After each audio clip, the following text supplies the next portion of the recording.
All right, we are live streaming. Welcome back to the Environment and Transportation Committee. It's March 24th. I'm the chairman, Kumar Barve. My vice chair is testifying in another committee, so he's going to join us a little later on. And the bills are going to be taken in the following order. The first bill will be that of Senator Young, Senate Bill 200. Then we will skip to the end of the list to Senator Klossmeyer, Senate Bill 442, and then we'll take the rest of the administrative bills in numerical order, which is 343, 344, 349, 350, and 352. And with that, Senator Young, welcome back to the Environment and Transportation Committee. Great to have you here. Please, we're going to give you 4 minutes, which is what we give every legislator who's testified before us, and everybody else is going to get 2 minutes. So welcome back, Senator Young.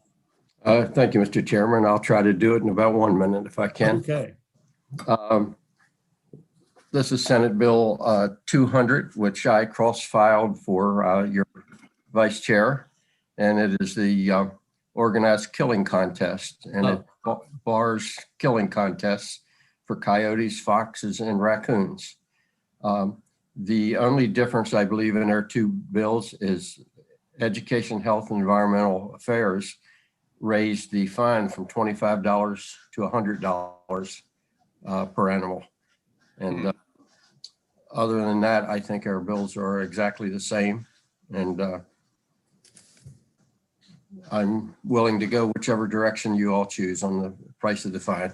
Well, I'm hoping you and Dana can fight it out amongst yourselves and figure out what number you want. So, okay, fair enough, Senator. Thank you very much.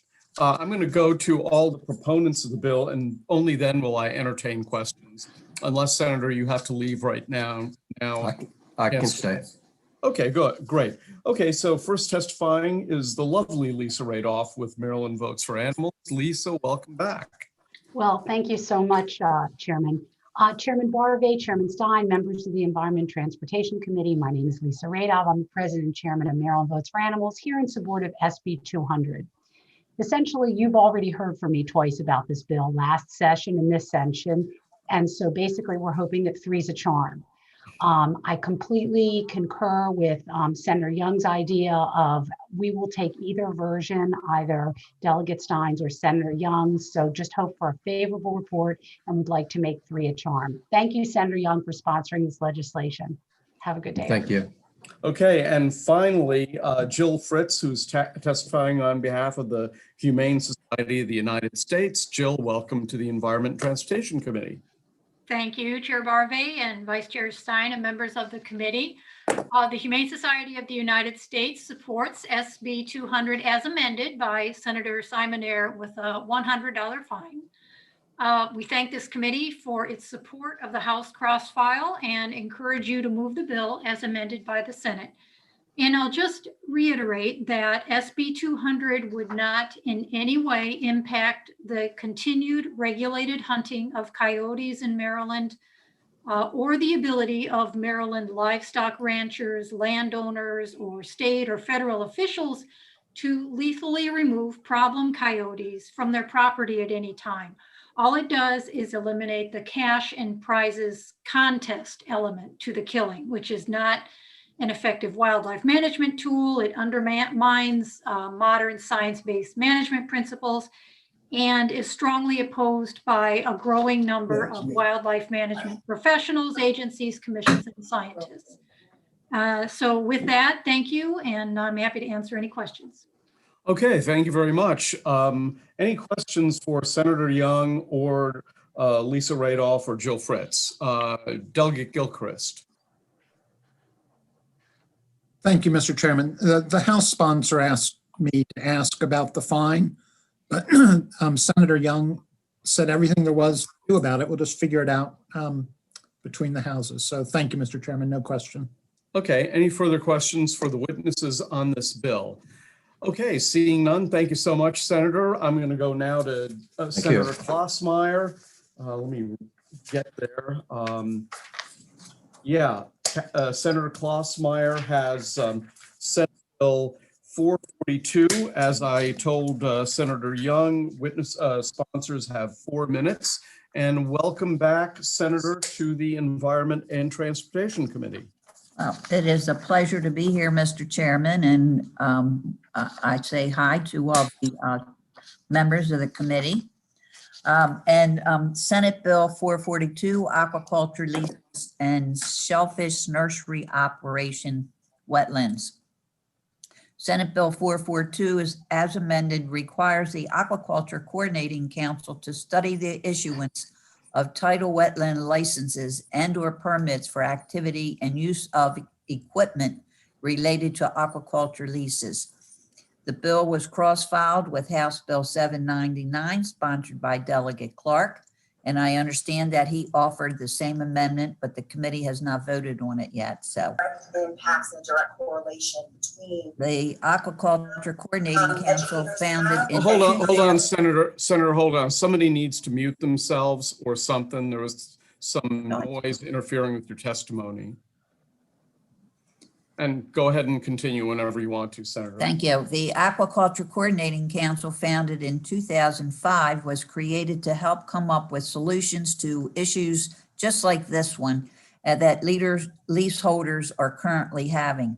The solutions they have brought forward in the past have been vetted by stakeholders across the aquaculture world, including state agencies and the industries.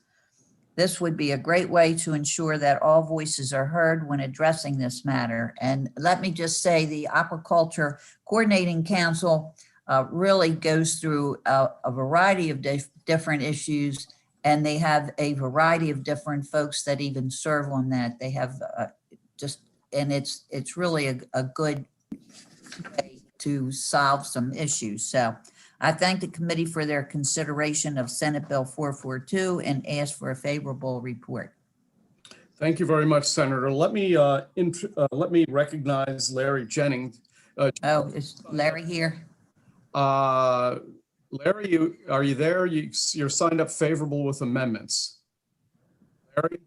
Ooh, maybe he thought he had more time because you're originally at the end of the list.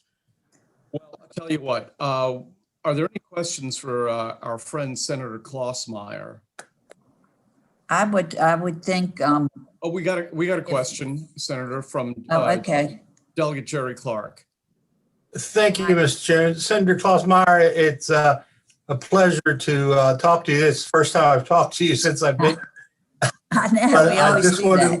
I just wanted to let you know that former Delegate O'Donnell told me when I had any issues with these things to talk with you. So Okay, yes, yes. And to work with you in whatever way we could to help out. Yes, yeah, he was always on the Aquaculture Council until he left, so. And I appreciate your support, Delegate Clark. And I appreciate yours. The Thank you very amendment, much. you know, the amendment kind of is fine, and just that kind of sums it all up. So Yep. Okay. you can vote on his bill as well as mine. Let's just call out once more to Larry Jennings, who's signed up favorable with amendments. So I'm a little curious about what that amendment would be, but well, I guess we'll have to remain it. Believe ahead, the amendment made it a study. So that's what I haven't talked to him. Okay, well, it'll have to be a mystery to us for at least a. Okay, well, Delegate Clark, you're going to take care of it for me, right? Yes, ma'am, I sure will. Thank you. Okay, and thank you, Mr. Chairman.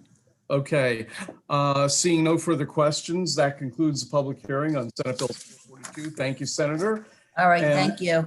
And let's go to the departmental bills. Senate Bill 343, which is, I think James McKittrick might be here too. There he is. Okay, in a lush tropical rainforest. So good of you to reach out to us from the Amazon there, James. Well, thank you very much, Mr. Chairman. Actually, so this is, believe it or not, Cascade Falls Oh, over at Sapsco Valley State Park, where we're nearby where I grew up. okay, very cool. Yes. Anyway, welcome back. So thank you again, Mr. Chair, members of the committee. For the record, James McKittrick, Legislative Director for the Maryland Department of Natural Resources. Keep my testimony brief.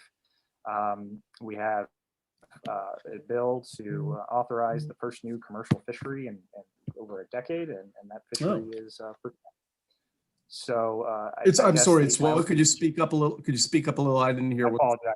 Shrimp. Yeah. Shrimp. So we're Shrimp. establishing a shrimp fishery. My only regret in the timing of this bill is that we're not able to offer any samples to the committee. Although You can make it up to us next year. Absolutely.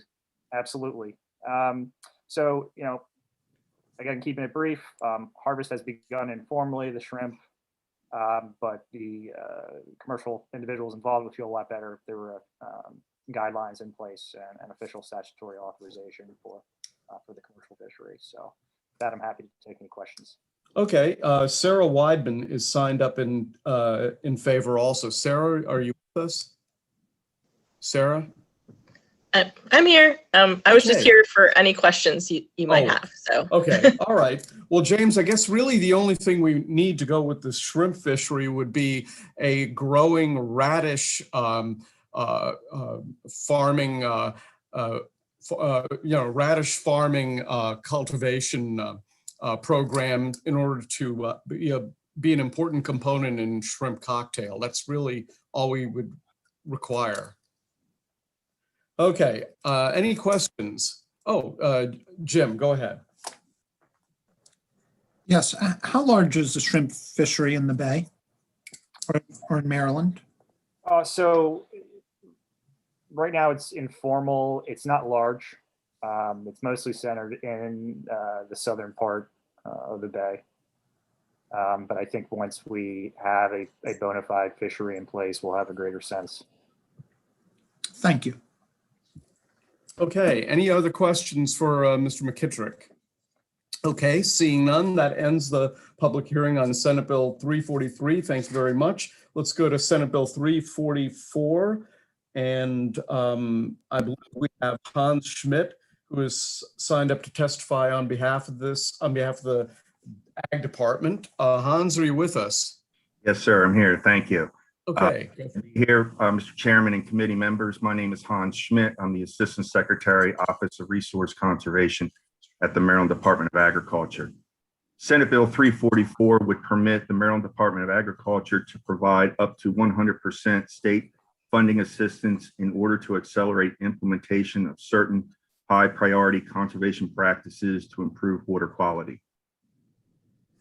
As well as provide other environmental benefits to meet state of Maryland's Phase 3 watershed implementation plan goals approved by EPA by 2025. MDA is currently capped at 87.5% state cost share. The state of Maryland is obligated to meet the WIP goals for Chesapeake Bay restoration, and much of that necessary nutrient reductions comes from the agriculture sector. MDA facilitated meetings across the state with the ag community to develop a WIP 3 plan for agriculture. Maryland farmers committed to do their part to help the state meet the WIP goals, providing adequate resources, financial and technical, were made available. Some conservation practices, such as streamside buffers, waterways, wetland creation, forest buffers, and subsurface denitrifying bioreactors, are running at a pace that falls short of meeting the 2025 WIP goals.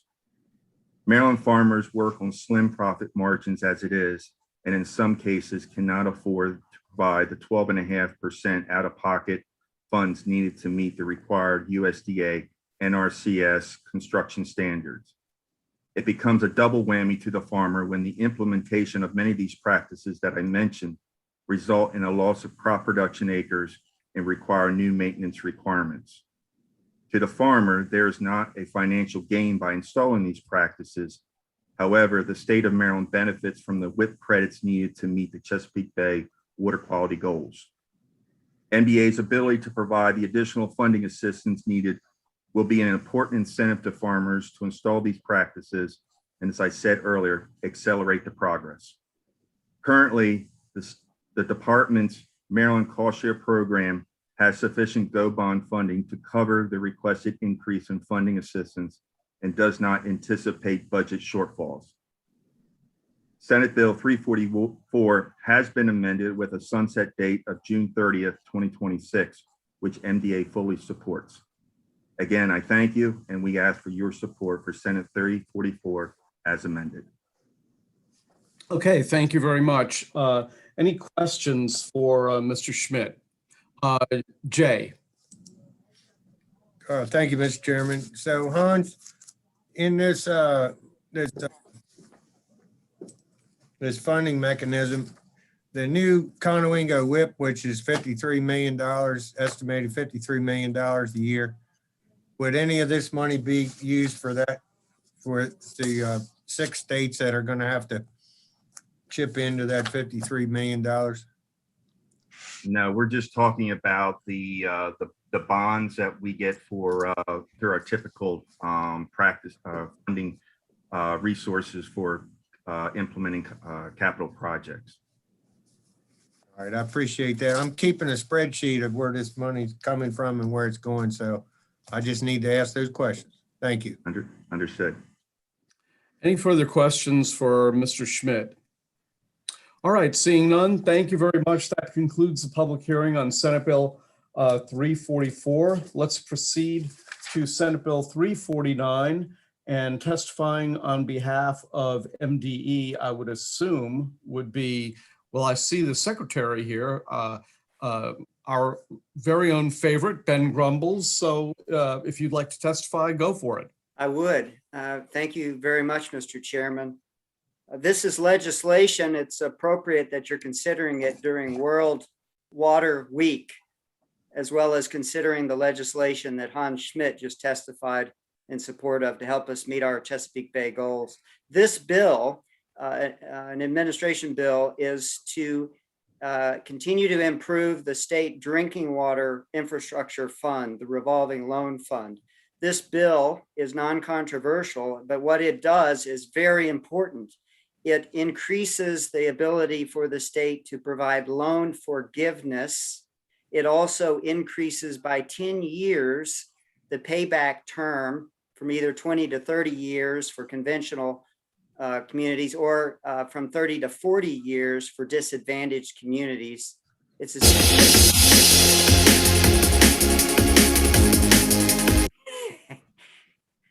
that was not me, but it certainly spiced up the testimony. Thank you, Mr. Chairman. Sounds like early 1980s punk rock. Well, when you hear the music, it's time to get off the stage. So I'll just wrap it up by saying this is very important legislation to help advance environmental justice for disadvantaged communities, for all communities that are having difficulty paying for their drinking water infrastructure based on the last year and the crush to the economy based on the pandemic. We think that's very important and responsible legislation. Look forward to answering any questions you or members of the committee might have. Okay, does anybody have a question for Johnny Rotten? No, I mean Ben Grumbles, not Johnny Rotten. Any questions? Okay, seeing none, you've made it out of committee unscathed, Mr. Secretary. Thank you, Mr. Chairman. Okay, let's proceed to Senate Bill 350, and again, James McKittrick. Thank you very much, Mr. Chairman, members of the committee. Again, James McKittrick, Legislative Director for the Department of Natural Resources, here in support of our departmental bill. Again, to not waste the committee's time unnecessarily, this bill simply allows DNR to issue small temporary leases to private individuals seeking to explore the commercial viability of aquatic plants.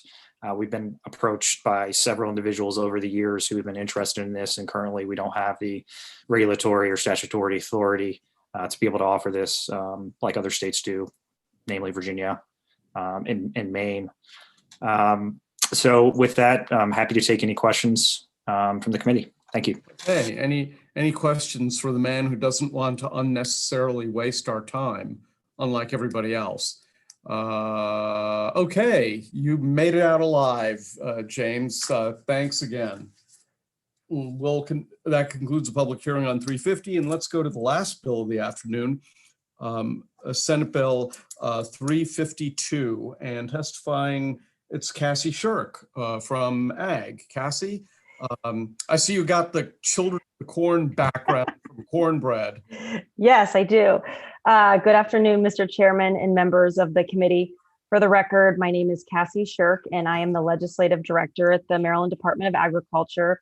I'm here today in support of Senate Bill 352, Multiflora Rose Management Repeal Bill. This is a departmental bill. This bill requests the repeal of the Multiflora Rose Management Law. The department has not received a complaint in reference to this law in over 25 years. As a program, we don't deem the law effective or needed. We have a weed control program that will work with growers who have an issue with Multiflora Rose and provide recommendations. And with that, we ask for a favorable report on Senate Bill 352. And I just wanted to add that I also have one of our program managers here, Lane Heimer, and we'd be happy to answer any questions if the committee has any. Thank you. Okay. Any questions? Delegate Wyvil. Thank you, Mr. Chairman. Is it still considered a noxious weed? No, it has never been considered a noxious weed. That is a separate law from this. This is a multiflora rose management law. It is actually a totally separate bill. All right, so it says that it repeals the requirement that, well, maybe I used the wrong term, that it is a nuisance weed. Is it still considered a nuisance weed in the state or not? It's considered an invasive weed. There are many other species that have actually overtaken this. So it's not really it's considered the problem that was. Also, there are improved control methods and options. And so it is not something that is difficult to control. All right, so but the state has like a list of nuisance weeds, correct? And this will not remain on the list. It's considered an invasive. It just will not have a management law, which requires somebody to. Okay. Remind me again, what are the three designations? I mean, invasive, nuisance, noxious. What are the designations that we have in the law? The primary designation, what we have is our noxious weed law has specific weeds that are considered noxious. There are also some ones that we don't control, but each state has their own series of noxious weeds. The other terminology would be generally now used is invasive, invasive species that are problematic. So nuisance isn't a term in the law? No. Okay. So here we have a case where the noxious weeds are basically battling it out and defeating the invasive weed. Is that what's going on here? Well, generally the noxious weeds that are on our law are species that actually have impact on agriculture or have an economic impact. And there are many weeds that have an economic impact, but the noxious ones are especially difficult to control. And one of the other criteria is if it's difficult, if you don't have it and your neighbor has a weed that is this difficult to control, you don't want it to spread onto your land. And that's where this law was started, where the noxious weed law was started. Delegate Wyvil, are you done, or can I go to Delegate Love? Delegate. No, I'm still a little confused. So okay. I know the county, every county has a weed control ordinance basically, and we have folks that go around. So if there's multiflora rose on a farm field, is it still going to be flagged and the farmer gets a letter potentially from the state, or is it kind of just going to be, is this one that you're not even watching anymore? Basically, we're not watching it. It was never actually watched the way the noxious weeds were, the Johnson grass and the thistle, and now Palmer amaranth. They're a separate law, and the weed management law actually sets it up that only an agricultural person can file a complaint. They have to file a written complaint to the Secretary of Agriculture before we can even assess the site. So it's not something that we actively go out and look for to control. It has to be a complaint only basis. Okay, but for a complaint, you'll still respond? Yes, we work with many different species as far as the invasive weeds. That was been requested. And as you know, we have county programs that partner with us. And generally those programs work, with the public. You're in Washington County and you actually have what the county also has something called a lot law, which has controls at the county level, which is not a state law. And that's one which restricts the growth to 18 inches. Okay, all right, thank you. Delegate Love, then Delegate Healy, in that order. Thank you, Mr. Chair. You may have partially answered this in your response to Delegate Wyville, but so as I understand it, you're looking to wipe this law off the books because it's not being used. So I guess I'm curious as to why we need to take it off other than just sort of cleaning up the code. It is basically to clean up the code. It's not been used in, as you said, 25 years. I have 36 years with the state. I've been in this program, and I have, in those 36 years, only had one case that I've had to deal with. It's just, and yet when we go to present or in all our documentation, we need to always acknowledge that it exists, and it is just not being used. So it adds a degree of difficulty to our brochures and everything else. Got it. Because it's unused. Okay, thank you. Yeah. Delegate Healy. You're muted, Ann. All right, just a couple questions. I was fine until you said only an agricultural person can make a complaint about these weeds. What do you mean by that? Well, this Who is that particular, person? well, Is it the farmer or the farmer's wife or what? it has to be coming from an agricultural property. You know, I guess is what I should have said. In other words, if you have as a resident, as a urban resident or as a house homeowner, you don't have the right to complain about the farm field next to you for multiflora rows. Okay, this is a management law, separate again from the noxious weed law. The noxious weed law, you would have the right to complain if that person had Johnson grass or thistle. But the multiflora rows, you have to actually be actively in an agricultural business. How many other kinds of invasive species plants are on this list? Is the multiflora rose the only one left, or are there others that may at some point become part of this issue? This is the only, multiflora rose was the only one that was actually put on the law. And again, this is, you're looking back to, 40 years ago when, and this is a time when agriculture was transitioning. A lot of pastures were getting left unused. And so there were problems with weeds and for the neighboring properties. At this point, agriculture has changed enough that I don't see a problem with it the way that it was, and I have not had any complaints on it. It's generally so let me just ask one more question about other invasive species. I mean, that we know about in Maryland that are a nuisance, maybe not in the agricultural land, but like bamboo and English ivy and those kind of things that just grow like wild, right, and take over wherever they are. They are not regulated species.